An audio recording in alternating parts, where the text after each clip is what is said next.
by film. 5, Stand by music. 4, Stand by announce. 3, 2, 1. And fade up.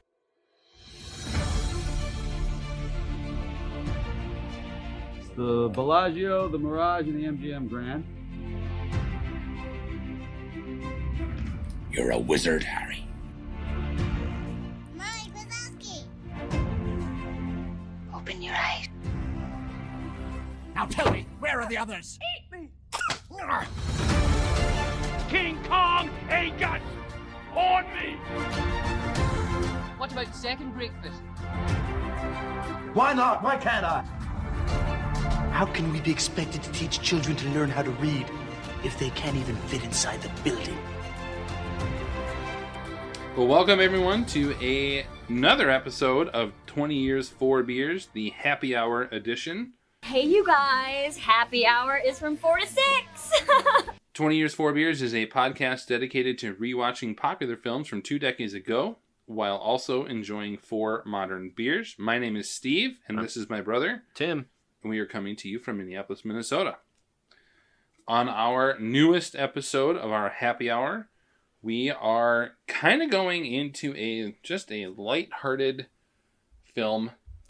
Nothing deep. Lighthearted. We are, of course, recording this after AI, which is a very deep, existential dive into what makes us human and etc. None of that will be happening on A Knight's Tale. If we end up on A Knight's Tale talking about anything to do with what makes us human, we are both stoned and we need to go to bed. That's it. How does a man rewrite the stars? Yeah. First of all, it's change your stars, but that's fine. Okay. It's fine. If you're going to quote it, be right. He's so dumb, I don't care. What? We are going to have an argument. I can't wait. Of course it's dumb. That's what it's supposed to be. Sure. So we are watching A Knight's Tale. And so, without further gilding the lily, and with no more ado, I give to you the Seeker of Serenity, the protector of Italian virginity, the enforcer of our Lord God, the one, the only, Sir Ulrich von Liechtenstein! Which, if you are not familiar with, follows a young peasant squire named William, who is thrust into the world of competitive jousting when his master suddenly dies. Fueled by the desire to eat, find adventure, and change their stars, 3 friends go on a quest to make William a knight and change their destinies. The film is written and directed by Brian Helgeland, who we will discuss in a little bit, I'm sure.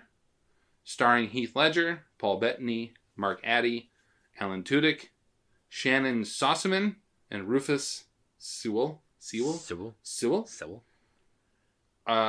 Traditionally, this would not necessarily be a pick for us, as we were... Sure. I wanted this on the list for 2 reasons. Number 1 was Helgeland, so that we can just mention LA Confidential. Yes. Just by mentioning it, we don't need to go into a deep dive on that. Yes. Oscar winning. Yeah, I just like talking. If I can mention the phrase LA Confidential every day, it's been a good day. Yes. An all-timer for us. But really, depending on how this goes, the next time we're going to even potentially talk about Heath Ledger is in 4 years with Brokeback Mountain from 2005. True. So I was like, if nothing else, I can get on tape my feelings about, I'm showing my age, on the late computer, my feelings about Heath Ledger. So, yes, we are talking about A Knight's Tale, which Tim doesn't have any initial memories of because he really hasn't seen this film. So we watch these separately and then enjoy some beverages, 2 beers, and then come back and talk about it on these post-podcast nights. Happy hour. And odd enough, because we're recording this on Father's Day, we had breakfast today with our parents, and we were kind of talking a little bit about thoughts of this movie somewhat.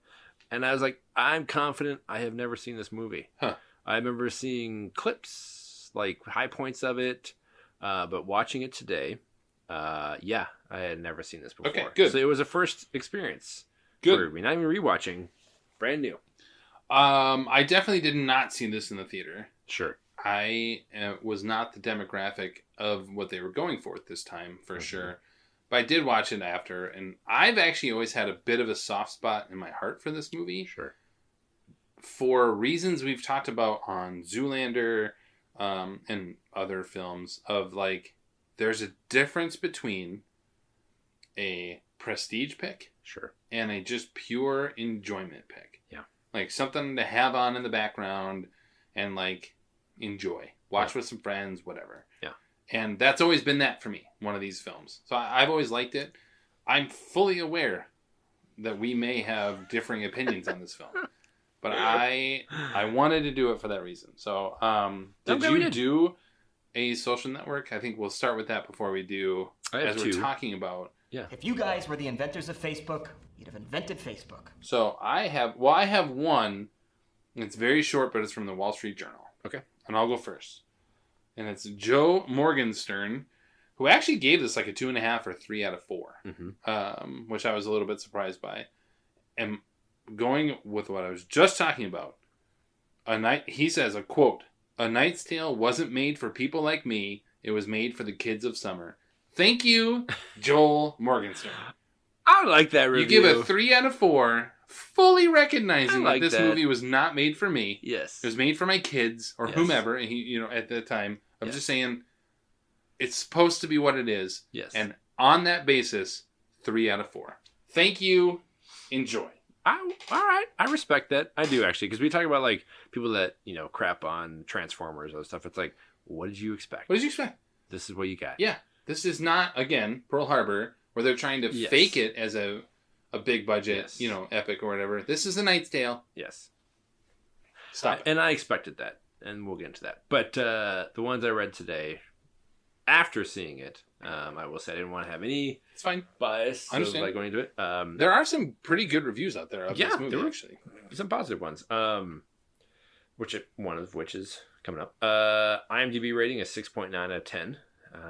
David Anson of Newsweek said, "There are worse crimes than crowd pleasing, but at least do it with some finesse." Oh. And Big Man Raj, he gave it 3 out of 4 stars, which is so hilarious to me because we just talked about AI, where he gave 3 out of 4. Again, it's a random, somewhat arbitrary scale. But that being said, he said the movie has an innocence and charm that grows on you. And there were no Academy Award nominations. What? I know. Shocking completely. And yet many people involved in this have been nominated for Oscars. I mean... So there you go. Yes. So actually we'll just do some drinking buddies. Yes. Come on, not my fucking beer. Where, again, we watched it separately. So I have 2 and you've had 2 separately. I have to find my 2, so you go first. I'll go. I had Drastic Measures from northern Minnesota. I forget exactly where. Maybe, is that Perham? Perham is Drastic Measures, I think, or somewhere up in there. Disgruntled might be. Whatever. It's up in that area. It's up there. It's out there. It's in the lakes area. Yeah. Their Knucklehead Mosaic Hazy IPA. It's good. It was a 4. It was a nice Mosaic, like single hop. Drastic Measures is good. And Mosaic is just the best. So I like that. And then I had 56 Brewing from Minneapolis. Their When Life Gives You Lemons Lemonade Sour. Because I was like, it's kind of summery on the drive. It was 3.5. The lemon was super subtle and kind of unfortunately lacking. It was... How do you make lemons subtle? You almost have to try to make lemons subtle. Because you experience it right away. And then as I finished it, I was like, it just tastes like a sour. Which is fine, but it didn't hold up. Like the sour base, you mean? Yes, the sour base was there, but the lemon didn't quite come through, which is shocking. But yeah, it was 3.5 for me. So, full disclosure. Yes. I forgot about this. So, what's the beer that we're currently having? Did you have this already? So, what's the beer we're currently having? We are having Stacked Deck out of St. Paul, their West Side Horizons West Coast IPA, which I got today in honor of us having a 5th one of sorts. Sure, yeah, totally. I had that one. Yeah. So I had the West Side Horizons West Coast IPA out of Stack Deck. So 4.25 out of 5 for me. Yeah. It's a really good one. I give it a 4. It's good. And I found a theme beer. I'm super excited to hear it. Yeah. In a somewhat Tim-esque style. Ooh. I found from Broken Clock Brewing, keeping in mind that this film takes place where? In England. England, yeah. Mostly. Yes. Right? I found from Broken Clock, the Redcoats are coming. And he was in The Patriot, Heath Ledger. He was in The Patriot. Which is about On the other side, but that's fine. But That's it's fine. Redcoats? Yeah. I like it. It's a deep cut. It was a blood orange Northeast IPA. Now, as fun as that was, both The Patriot and this movie are better than this beer. Ooh. It was not very good. That's unfortunate. Yeah, I have a 3.25 out of 5. Oh. Which may have been a 3 if I could have finished the entire growler. It was not good. That's too bad. Yeah. I'm sorry to hear that. Yep. But I bought it because I was like, oh, the Redcoats. I like that. Yeah. So there we Takes go. place in Charlie out London. Yeah, Charlie out London. Although it does make, like, I said, it's in France at some point too. The bulk of it's in France. You go to Paris. Yeah, it's fine. Whatevs. So yeah, we have what do you got? Social Network, your first thoughts. Well, I've had thoughts on this Fidelity. High Fidelity, excuse me. Top 5 side ones. Track ones. I've had thoughts on this for years. You've experienced this today. I continuously thought this as I was watching it. What is the point of this movie? Oh man. Like truly, like I'm not trying to be antagonistic to like the writers, creators, or like, but what was the point? It's like 2 hours and 10 minutes long. Entirely too long. What is that about? Yeah, it's entirely too long. Cut at least 20 minutes of it. Mm-hmm.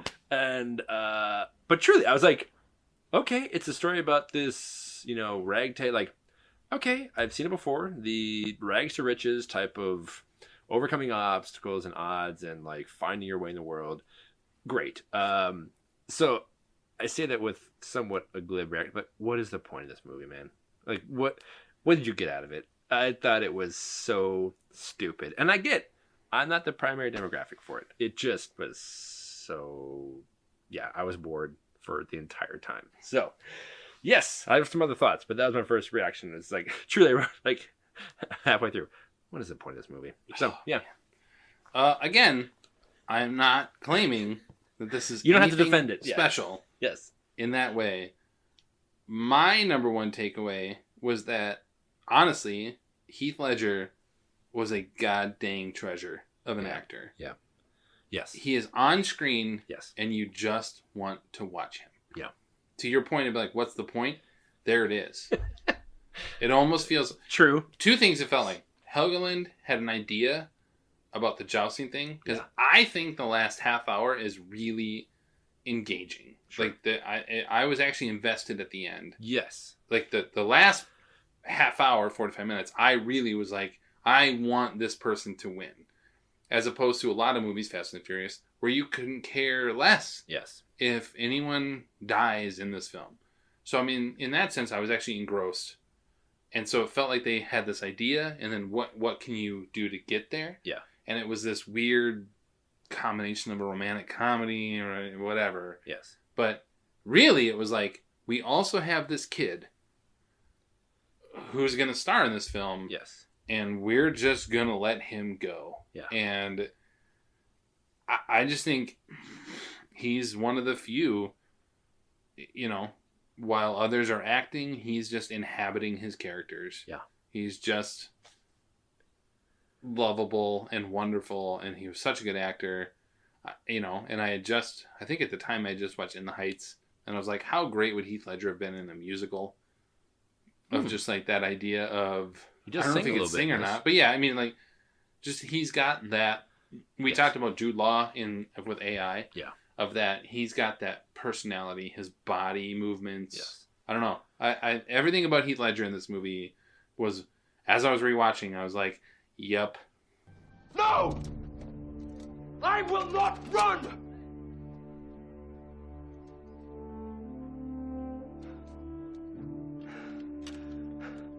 I'm a knight. That's the guy the reason why I'm watching this movie. I mean, again, having never seen it until now, but thinking back, this came out after 10 Things I Hate About You. Oh, love it. And then I remember we saw The Patriot, and he's in that. Yep. Exactly. The sigh. But I still remember, like, realizing, like, this guy's a pretty good. You knew it. He's a talented actor. That's one of the things I did write down. Like, he clearly was going to be a star. Yeah. In this. And it's so tragic what happened to him. But it only proves, like, how seriously he could take something, which is so stupid. It's and absurd.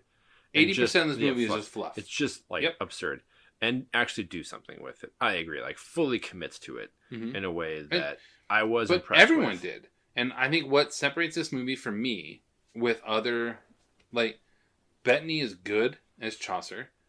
He's funny. Like Alan Tudyk is good. It's just that sort of like he's always good. Idiot sidekick. He's always good. Yes. Mark Addy is good. It's like sort of his like sort of maybe emotional rock because he didn't have his father anymore. Yeah.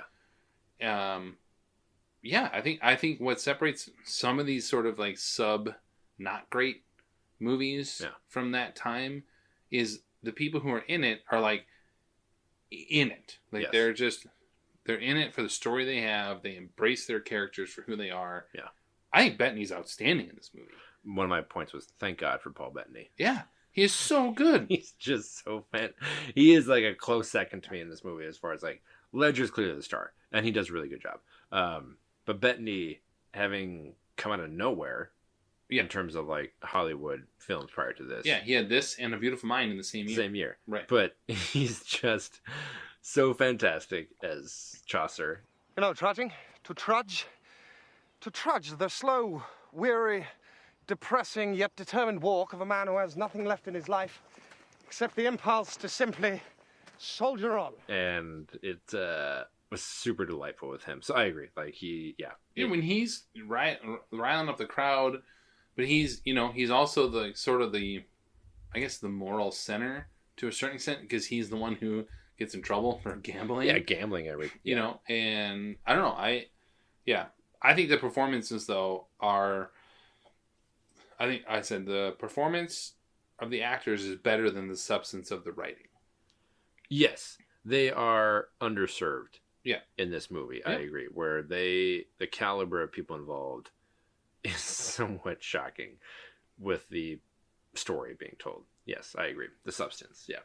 I will say the jousting stunts were very impressive.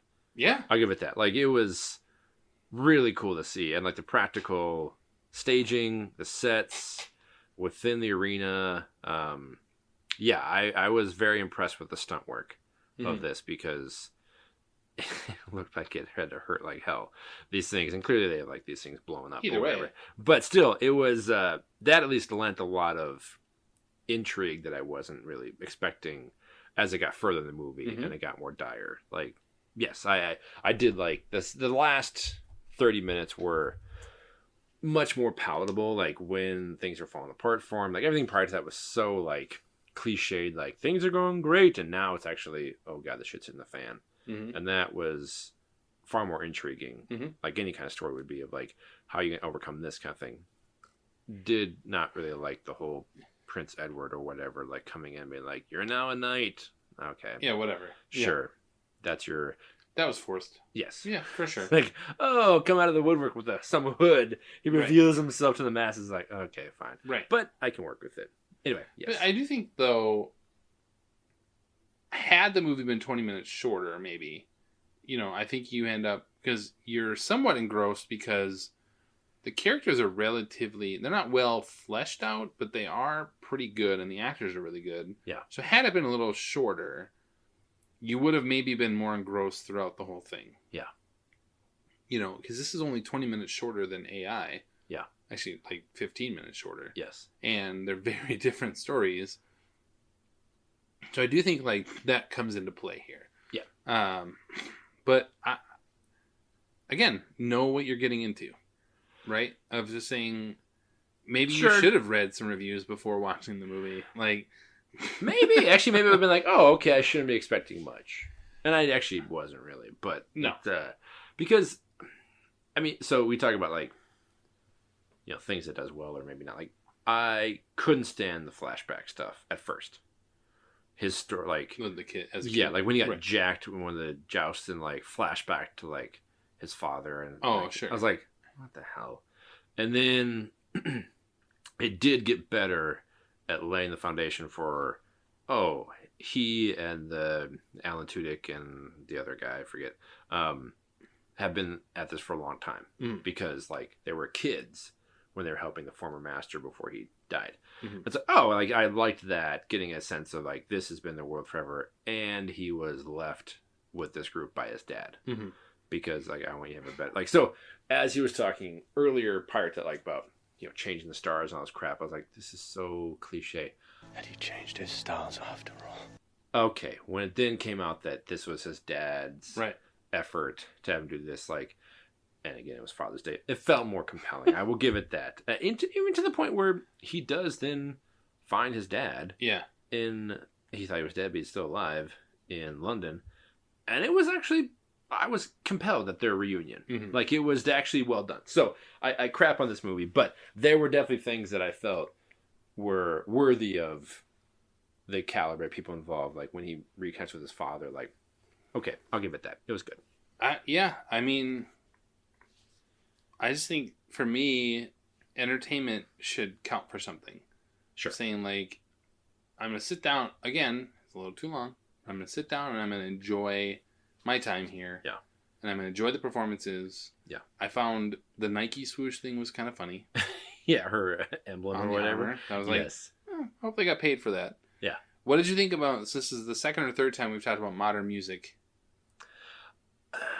I actually don't understand the usage of contemporary music in this film. Really? Because I have a counter for you, good I sir. can't wait for that. So, like, this is the third one we've seen this year, which all came out within, like, the span of a month. So, Moulin Rouge, Yep. Shrek, and this were released within about a month of each other. And all in some way, I mean, hell, Moulin Rouge is predominantly That's all it centered is. around Right, yeah. repackaging and rearranging modern music. Shrek use it to some kind of comedic effect in many ways, Mhm. but this tried to create the atmosphere that would have been kind of at the time, like using modern music to kind of connect the audience. I hated the dance scene to, I guess, maybe Talking Heads. Like, couldn't stand it. I was like, no one's gonna dance to this. But it didn't hit for me. Like, it didn't hit me like the other ones did. So I'll give you the dance scene. Because one, nobody dances that scene anyway. Yes. Or that song. Yes. But yeah, Helgeland talked about it, and he said that when they were making the film, it wasn't always something they had talked about. Was saying, like, we're going to use modern music. And Sure. But in order to convey to a modern audience what these events meant, sure, you would have had to use modern music. Because a Renaissance style, I don't know, lute or whatever does not convey the energy that would have been there sure to a modern audience, Yeah. because it would have been more calming. It would have been more, but in reality, modern sports don't understand what these competitions were. These were life or death things that people were showing up for. Yeah. And that's what he was talking about. He was saying that's why they do the "We Will Rock You" at the beginning. Kicking your can all over the place, singing, we will rock you. And I think, do they do "We Are the Champions"? I can't remember. Well, that was the end of the movie, yeah. Right, but like Boys Are Back in Town when they're coming to London, like, right. But that's anyway. Especially with "We Will Rock You" at the beginning. Yes, it was more to convey to a modern audience what this thing meant. Yeah, I can't argue with you about the dance scene. Yeah, of all the songs to choose, why did you have to pick a modern song there? They Yes. could have danced to a Renaissance song at that Yes. point. It was a Renaissance style dance anyway. Yes. And they use it's it not a like great in song. the training montage at the beginning. Gotta have a montage. Like, even Rocky had a montage. yeah, so it I agree. I mean, I can see with that. I appreciate that point, like, of, you think about, which means they thought about it, is what I'm saying. I'm just saying, like, how can baseball we convey players this? walk up to music, to the mound or the batter's box all the time, like their chosen song. Like, I think it's so stupid, but it's definitely a thing now they do. Or like, are you ready to rumble? Like, yeah. So they've been doing it for a while. Yeah, in terms of modern times. So I do appreciate that. And everything. I just it's fascinating that in the span of a month, you had these three movies do the same damn thing. Mm-hmm. One, clearly, for me, is Moulin Rouge the best that they've done it. Yeah, Shrek would argue that as well. Didn't quite. Nope. But this fell flat for me, but I think it's largely because the overall experience was just like, nah, again, not my scene. But no, I think this goes to a different topic though, which says you have never seen this. Yeah. And again, you are in your 40s. Yeah. And it is not yes your movie. Yeah. It's just not. Whereas I can watch it and sort of like remember back to maybe watching it earlier with people and having that experience maybe as a younger kid. Yeah. So I do think there is part of that. But Yeah. I really just wanted to watch this so I can watch Heath Ledger again. Yes. Like, because anytime I can watch Heath Ledger, I'm like, oh, okay, that's fine. Yes. 10 Things I Hate About You. Yes. I don't know when the last time you watched that movie was. When it came out. Right. Yeah. I enjoyed that movie. Yes. And I believe Andrea, if she's listening, she really loves that movie. Yes. But it's different as an adult. Yes. As it is as a kid. Yes. But Heath Ledger is still easily the most dynamic person in that movie. Yes. And everything he does, he's good. Yes. I'm glad we watched this separately. Yes. Although I do feel like you might have. I don't know how you would have been if we had watched this one together. With some beers and just sort of like the engagement of. Sure. But it's always different. We had that conversation with Zoolander too. Yeah, it might have been, but it just. And I do wonder with this, like, you think about after this. I mean, we talk about 4 years from now, we could watch Brokeback Mountain. I do respect Ledger for coming in on these 3 movies, like, and he did Monsters Ball. I know that. Same year. Yeah, same year. But, like, he was actively choosing non-leading man roles. Right. Which I do respect from his craft, I guess I would, if you want to be somewhat pretentious about it. But making an active choice to not just play that card every time. Right. Of this being, like, the main guy. And this was a different type of, like, leading man role. It wasn't, like, the 10 Things I Hate About You kind of, like... Right. Main guy. So anyway. Yeah, he had more insecurities in this than say like confidence. Yes, exactly. Like, he really did. He came at it differently. Yeah. All right, another thing for me. Yeah, what do you got? On a scale of 1 to 10. Yeah. 1 being, yikes, this is not good. 10 being super compelling and wonderful. How moved were you by the romance in this film? Oh. I mean, a 3, and that's more because Shannon Sosterman is a blank slate. Yes! Her face just nothing, not from a beauty standpoint, she's an attractive person like that, but her acting is such a, to her credit, she gets better as she ages, because in Kiss Kiss Bang Bang, she does a good job. Oh, that's right, yes. And so she does do it, but in this movie, she is, and I guess there's a story about, she got this role, where she was like the assistant or working with a DJ at a Gwyneth Paltrow party.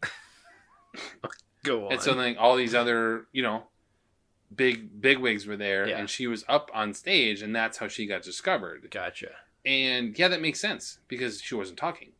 And I was like, yeah, she does nothing for me. She's like, her face is just a blank slate when it came to the acting standpoint. Yes.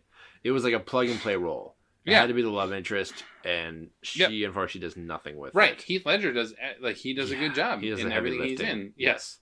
No, so no, I was like, because you just also know, and again, from a writing standpoint, I feel like this could have gone one of 2 ways. It could have been a really like epic film, love story, where he ends up arrested in the end. Yeah. For portraying a knight and this kind of stuff, and it could have gotten really deep, or it could have been surface. There's not a lot of middle ground on this. Yes.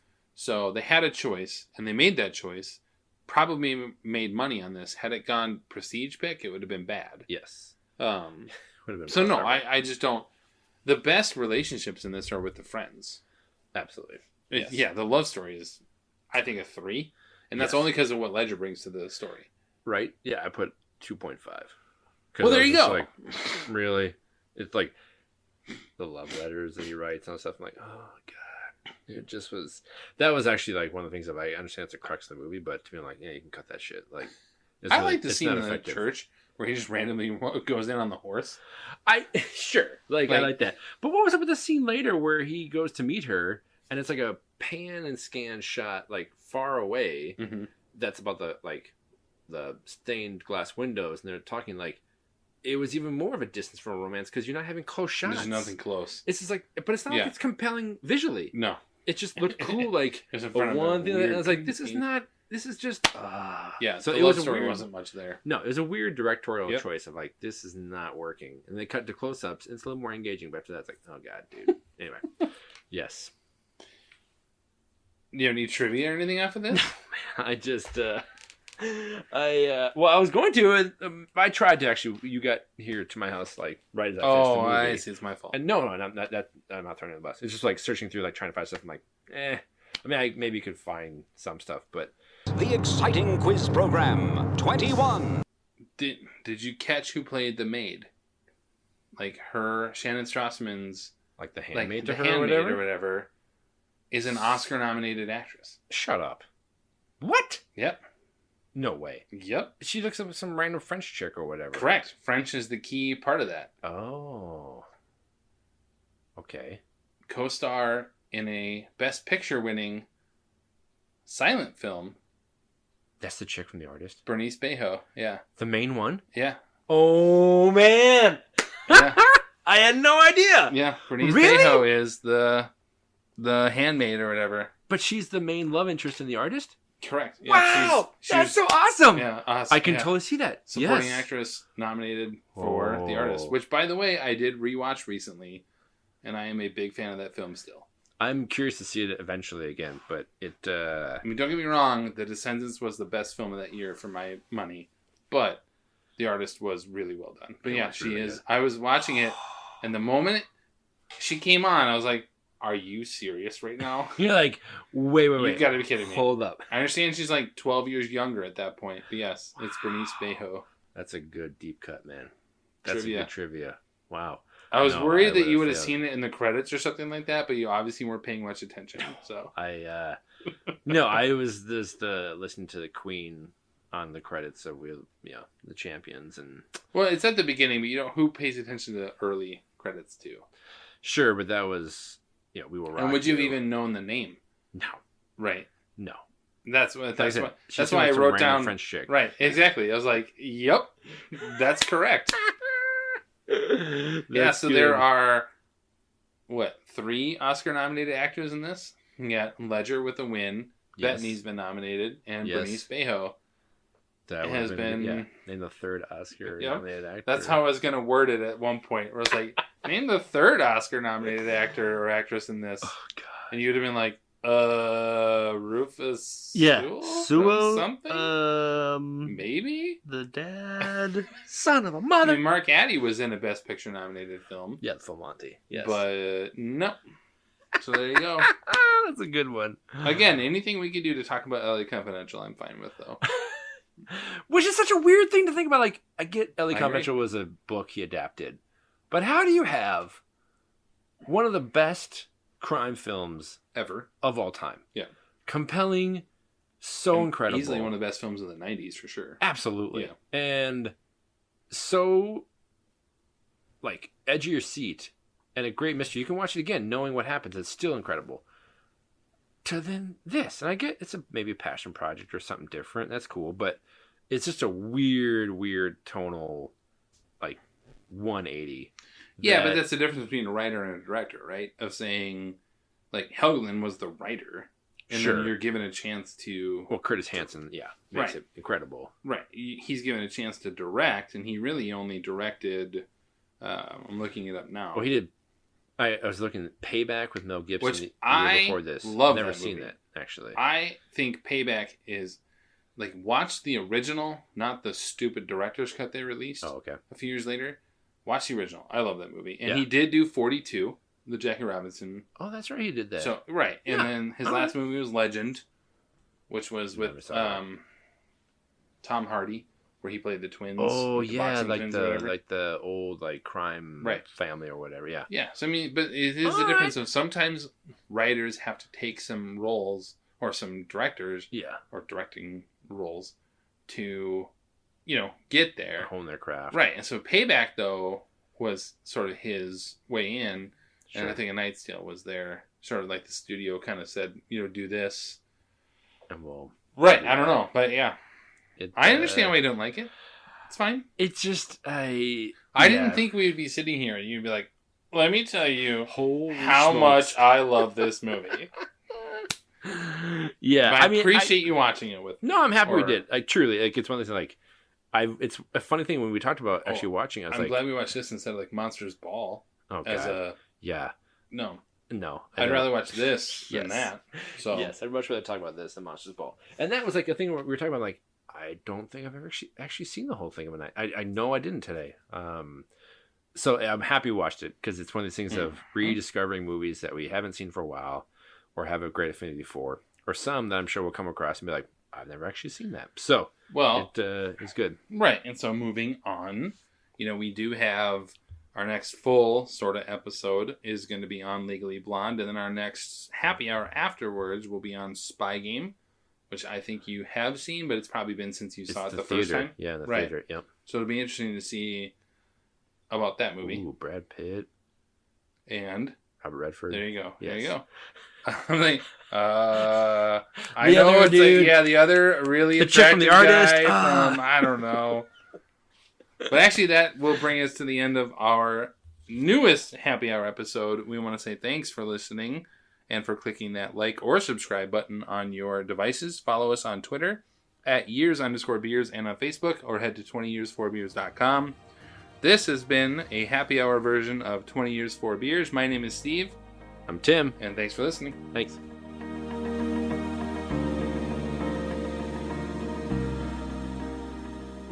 Charlie out London. Charlie out London. Wow, that's so awesome. Yeah.